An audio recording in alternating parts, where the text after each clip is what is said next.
Good morning, everyone. I'm sorry for the lighting today, working with what we have right now. For week 5 in our monthly deck challenge, we are going to be kind of finishing our work with really focusing on getting to know certain decks in our collection by working with symbolism. So what I'm going to encourage you to do for this final week is choose a deck that has some symbolism within it, so that has actual symbols and signs with different meanings. So for instance, for this week, I'm going to be working with the Hermetic Tarot. You could also work with a deck like the Thoth Tarot, or even a traditional Rider-Waite-Smith decks are rife with symbolism as well. So you can find within that deck, so you're going to go through your deck, look at each card, see what symbol calls to you the most. So perhaps it's the lemniscate, which is the shape of infinity that you see repeated throughout the Rider-Waite-Smith system of tarot. Or it could be an alchemical sign for water, or an astrological sign for a certain planet, or for a certain sign on your chart that you feel drawn to explore. But you're going to look through the deck, and I really encourage you to actually look through the whole deck while you do this. Don't just like go with the first thing that you see unless you really feel called to do that. But go through the whole deck, choose the symbol or the sign that you feel is most evocative of a connection you'd like to really develop more in your current experience, and then work with the cards that feature this sign or symbol throughout the week. So you can, if you want to, work with a spread for this week. Create a spread perhaps that revolves, if you're using an astrological sign, that revolves around your birth chart and the cards that are involved with that. Or do a spread involving only the cards that feature those symbols and how you can connect with those cards in a new way through the use of the symbolism. So you're really going to be exploring this aspect of symbols and their meanings. So this can definitely involve research. If you feel called to, do a lot of really great research on the symbol, especially if this symbol is used more in an occult manner as well. You can find lots and lots of layers and layers of research to explore with these symbols. And then what I would encourage you to do is, so after researching and connecting with the symbol through the week, I'm going to encourage you to actually do some journal work around this symbol and your experience with the symbol throughout the week. So pay attention for the feeling you get when you start to work with the symbol.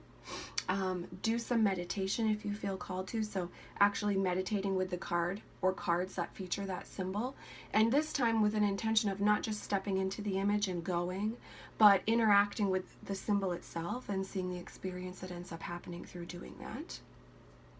And then at the end of the week, really sit down and do some journaling, or if you feel called to, if you really don't like journaling and you prefer to just record your voice or do something like that, do something where you're spending some time really sitting with what the effect the symbol has had on you is and how you can use the symbol in your personal life. So if you're someone who works with magical workings, then how would you like to incorporate this symbol in a new way to your to any type of ritual you're stepping into? Or maybe it's a symbol that you want to actually have on your body drawn at certain times, or that you want to keep kind of in your mind's eye when you need to call up a certain way of being or experience or emotion.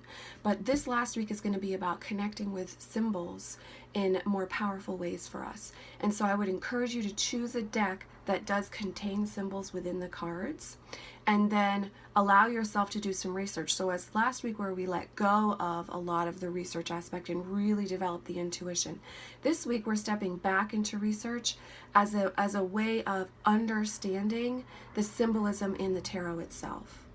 So you can see that this is a lifelong journey, this connection with deep intuitive growth and also supportive research as well that encourages you to grow your gift. So this is our focus for the last week. And like I said, I'll be using the Hermetic Tarot. I used the Chicoli Tarot last week. And as always, it's such an intuitive deck for me. I had really great readings with it. Very clear answers. and awarenesses come through with that deck for me, usually in ways that don't line up with traditional card meanings, and it was certainly the case for me this past week. So I loved working with the Chicoli Tarot, and now stepping into the Hermetic Tarot, one that really is occult and just delicious to step into. Excuse me.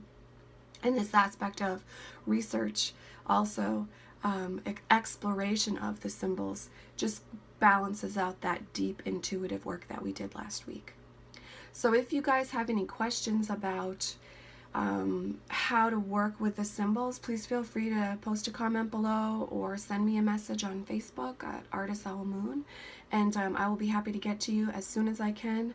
And if need be, I'll do another little video just giving some more support for this week's challenge.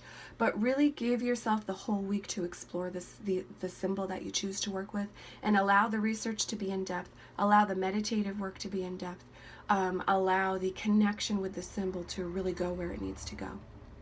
I'm sending you all much love and many blessings, and I'll see you in the next video.